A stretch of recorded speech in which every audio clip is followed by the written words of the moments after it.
বাবু, তোমার নাম কি? মোতাহার, অনেক সুন্দর নাম। তোমাদের দেশে বাড়ি কোথায়? ব্রাহ্মণবাড়িয়া। এখানে কার সাথে থাকো? তোমার আব্বুর সাথে? তোমার আব্বু কি করে? ও, তুমি এটা কতদিন ধরে বিক্রি করো? হ্যাঁ, 10-15 দিন। ও, তুমি স্কুলে পড়ো না? তুমি এটা করে চলতেছো না? তোমার বাসায় কয়জন লোক? 4 জন। তোমার মানে কয় ভাই বোন তোমরা? বোন 2 জন আর তুমি? মা নাই?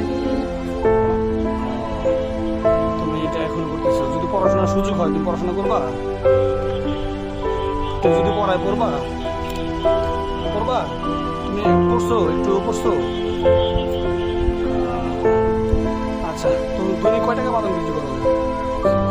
আলহামদুলিল্লাহ, 500-600। তুমি এত ছোট বয়সে এতগুলো দায়িত্ব নিছো। আচ্ছা, ঠিক আছে। তোমার জন্য যদি কোনো অপরচুনিটি তৈরি করতে পারি, অবশ্যই কোনো সুযোগ যদি তৈরি করতে পারি, তোমাকে আমরা আবার এখানে এসে জানাবো। হ্যাঁ, আচ্ছা।